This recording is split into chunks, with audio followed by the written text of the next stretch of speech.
October the 25th, 2023. Guys, an update coming in from overseas. It says, a surprise mobilization of Russia's nuclear triad over Iran. R-29 RMU Senevas and the ICBM Yars launched, deployed for a massive retaliatory strike. It is a red alert for Russia nuclear strategic forces. Let's read down into this article. You guys, I'm going to read it with you for the first time. This just popped up, so just bear with me and let's go through it. It's saying Putin gave an order for the sudden mobilization of the country's nuclear arsenal as the Israeli ground operation in Gaza is about to begin, and no one knows how it will develop. We just did the video on how Turkey's reacting. Now, because there is a buildup in the Mediterranean and other places of Western forces, this is what I think is why Russia's replying this way. The Russians have so far not confirmed that this is the annual exercise of the Strategic Nuclear Deterrence Force called GROM, which causes particular concern. According to Russian information, NATO will further strengthen its forces in the eastern Mediterranean in the next few hours, which accelerated the developments. It says Russia held a training exercise of a massive nuclear strike. The Yars mobile launcher, a nuclear submarine, and 2 strategic missile carriers were involved in the strategic nuclear force exercise. Allegedly, ballistic and cruise missiles were launched during this. Now, guys, this is a show of force, and it's a deterrent to further activity. We'll see how this saber rattling works out. But it says Russia has conducted exercises of its strategic nuclear deterrent forces. Again, Vladimir Putin announced today. Under the leadership of Putin, training took place with the forces and means of the land, sea, and air elements of the nuclear deterrent forces. During the training, practical launches of ballistic missiles and cruise missiles were carried out. During the drills, a Yars intercontinental ballistic missile was fired from Plesetsk, the Cosmodrome at the Kura missile site, in Kamchatka, the Kremlin asked. Guys, this is on the Kamchatka is the closest island to Hawaii, to the Alaskan Aleutians. Once you go past that, and the next thing you're going to hit and land is Kamchatka, known for its volcanoes also. Additionally, a Seneva ballistic missile was launched from the Barents Sea by the strategic nuclear submarine Tula. Tu-95M's long-range strategic bombers, which fired cruise missiles, also took part in the exercise. The objectives were fully achieved, the Kremlin added. Shoigu also said the Russian Air Force would conduct complex nuclear strike drills in response to an enemy nuclear strike. Guys, they're armed and ready. Their fingers are on the trigger. Again, saber rattling, I think, and again, as a deterrent. But what we're not seeing here is what every military on the planet saw, what actually took place, where the rockets were launched from, how fast they went, where they landed, was it out to sea, all of that. But anyway, what we're not being told was easily visible to the military around the world. The exercise of strategic deterrence forces included an assessment of the readiness levels of military command structures, leadership capabilities, and operational staff responsible for organizing the command of subordinate troops. Again, I think something was left out between the lines here, and I would add, just in my opinion, that it was also a test of the enemy's operational capabilities. In other words, how quickly did the satellites pick up this information? How quickly did radars, how the large AWAC planes, things like that, how quickly was the response to these launches? And what was that response? Was it very well tracked? Did they realize that they were looking at some hypersonic equipment that they probably couldn't take down? We don't know that. We may never know.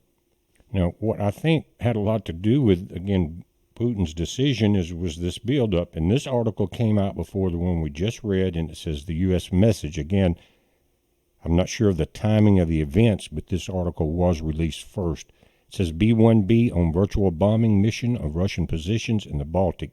Su-27 intercepted. Now, Russia's defense ministry announced that the Russian Su-27 fighter jets, which, by the way, are extraordinary pieces of equipment, They have taken off to intercept 2 U.S. bombers and a drone. According to the relevant information, 2 B-1B strategic bombers of the U.S. Air Force approached the airspace of the Russian Federation from the Baltic Sea, and a Global Hawk unmanned aerial vehicle, or UAV, approached it from the Black Sea. In both cases, an Su-27 jet took off to intercept them. Both the B-1B and Global Hawk bombers changed direction and left the area. Again, these are probes. They're testing the enemy's alertness, their radar capabilities, all of that. So several engagements between Russian and Western aircraft over the Black Sea and the Baltic have been reported in the recent months. You see it almost on a daily basis. But the U.S. B-1B bombers are currently in Europe and stationed at a Danish air base, conducting patrols with the Danish F-16 fighter jets in the wider area. The development comes as a telecommunication cable connecting Sweden to Estonia and the Baltic Sea was damaged, almost simultaneously with damage to the undersea pipeline and cable connecting Finland to Estonia earlier this month. It's kind of like the pipeline that was blown up before the Russian conflict began.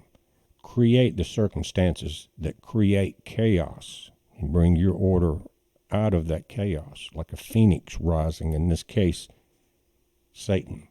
And guys, looking at this picture, if you don't believe where we are at in prophecy, even if it's forced prophecy and we're looking at the devil's playbook to see what he's going to do, check this out.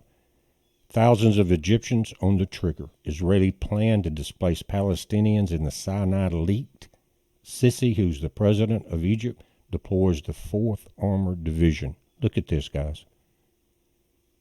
You're talking about 1973 all over again, but on a massive, much larger scale.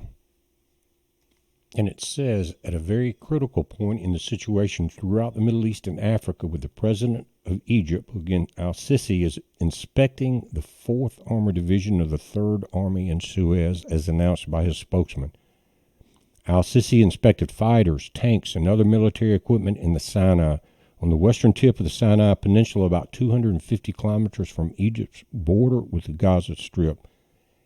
As he even stated to the army, the military exercise was aimed at recalling the 1973 war against Israel. I just said that, and again, we haven't read all this, but that's exactly what it's doing, but again, on a larger scale, because more players are involved throughout that region. Adding fuel to the fire was a secret Israeli document from the country's Minister of Information, which, unknown how, was leaked to the Israeli media. We've been seeing a lot of leaks in the last few years, haven't we?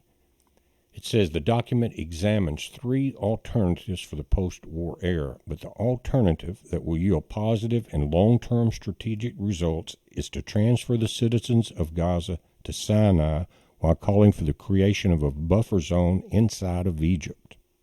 It says the exercise of the 4th Armored Division of the 3rd Field Army of the Egyptian Armed Forces in the city of Suez took place in the context of the celebrations for the 50th anniversary of the victory of the October War in 1973, the Yom Kippur War. The exercise also made the first appearance of the Egyptian Army's new artillery systems, K9, which it bought in 2020 or 2022 from South Korea. Egypt will acquire 200 artillery systems along with other support vehicles in a deal worth $1.7 billion. Egypt is saying the army will secure the Egyptian border.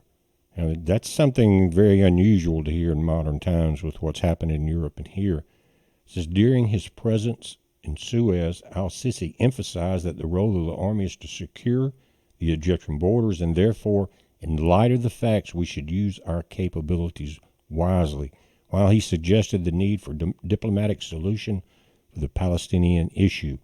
It is very important when you have this kind of power to use it sensibly, wisely, and maturely, and not to overreach and have illusions about your power, Sisi said, referring to internal calls for Egypt to get involved in the conflict. You have this ability to stand up for yourself. Never let anger or heat get you over the edge.